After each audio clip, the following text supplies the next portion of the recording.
সাম্প্রতিক বিভিন্ন ইস্যুতে মিত্রতা ভুলে বাংলাদেশের বিরুদ্ধে অবস্থান নিয়েছে ভারত। কূটনৈতিক শিষ্টাচার ও প্রতিবেশী সুলভ আচরণের পরিবর্তে বেশ আগ্রাসী আচরণ করছে দেশটি। আর এই কারণে প্রায় 2 সপ্তাহ ধরে ভারত ও বাংলাদেশের মধ্যকার সম্পর্কে বেশ উত্তেজনা চলছে।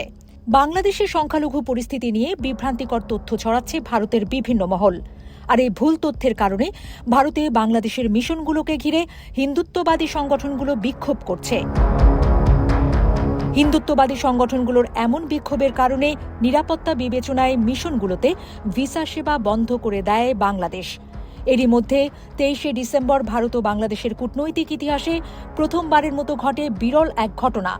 উত্তেজনার জের ধরে 2 দেশে থাকা হাই কমিশনারদের পাল্টাপাল্টি তলব করে ঢাকা ও দিল্লি। শুধু তাই নয়, গত শুক্রবার এক ব্রিফিংয়ে বাংলাদেশের সংখ্যালঘু পরিস্থিতি নিয়ে 2900 সহিংসতার অভিযোগ তোলেন ভারতীয় পররাষ্ট্র মন্ত্রণালয়ের মুখপাত্র রণধীর জয়সওয়াল। এই ঘটনার পরেই রবিবার এক বিবৃতিতে জয়সওয়ালের মন্তব্যকে উদ্দেশ্যপ্রণোদিত হিসেবে উল্লেখ করে তা প্রত্যাখ্যান করেন বাংলাদেশের পররাষ্ট্র মন্ত্রণালয়ের মুখপাত্র SM মাহবুবুল আলম। একই সঙ্গে বাংলাদেশের সংখ্যালঘু বিষয়ে ভারতের বিভিন্ন মহলকে বিভ্রান্তিকর তথ্য ছড়ানো থেকে বিরত থাকার আহ্বান জানান তিনি। ভারত থেকে ক্রমাগত এমন ভুলভাল তথ্য ছড়ানোয় দিল্লি থেকে হাই কমিশনার রিয়াজ হামিদুল্লাহকে জরুরি ভিত্তিতে ঢাকায় ডেকে পাঠায় বাংলাদেশের পররাষ্ট্র মন্ত্রণালয়।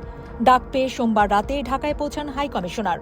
পররাষ্ট্র মন্ত্রণালয়ের একটি সূত্র বলছে, ভারতের সঙ্গে দ্বিপক্ষীয় সম্পর্কের সাম্প্রতিক পরিস্থিতি সম্পর্কে বিস্তারিত ধারণা পেতে বাংলাদেশ দূতকে জরুরি ডেকে পাঠানো হয়েছে।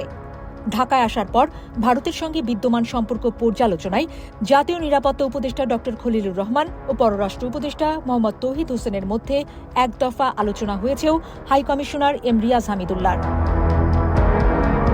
মূলত ইনকিলাব মঞ্চের আহ্বায়ক শরীফ ওসমান হাদি ও ময়মনসিংহে পোশাক কারখানা শ্রমিক দীপু চন্দ্র দাস হত্যাকে কেন্দ্র করে ভারতে থাকা বাংলাদেশের মিশনগুলোতে হামলা ও ভাঙচুরের ঘটনা ঘটিয়েছে উগ্রবাদী ভারতীয়রা। ফলে নিরাপত্তার স্বার্থে দিল্লিতে বাংলাদেশ হাইকমিশন ও আগরতলায় বাংলাদেশ সহকারী হাইকমিশনারের ভিসা ও কনসুলার সেবা বন্ধ করে দিয়েছে ঢাকা।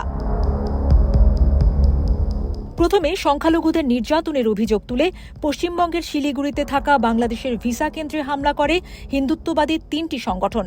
এরপর ভিসা কেন্দ্রটি অনির্দিষ্টকালের জন্য বন্ধ করে দেয় বাংলাদেশ। এছাড়া কলকাতায় থাকা কূটনীতিক মিশনের সামনেও বিক্ষোভ করার চেষ্টা করে কয়েকটি হিন্দুত্ববাদী সংগঠন। এসব ঘটনাকে কেন্দ্র করে ঢাকা ও দিল্লিতে 2 দেশের হাইকমিশনারদের পাল্টাপাল্টি তলবের ঘটনা দ্বিপক্ষীয় সম্পর্কে নতুন করে উত্তেজনা তৈরি করেছে।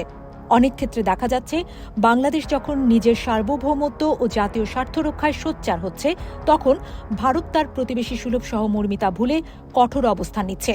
এই বৈরী আচরণ কেবল 2 দেশের কূটনৈতিক দূরত্বই বাড়াচ্ছে না, বরং দক্ষিণ এশিয়ার স্থিতিশীলতাকেও চ্যালেঞ্জের মুখে ফেলছে।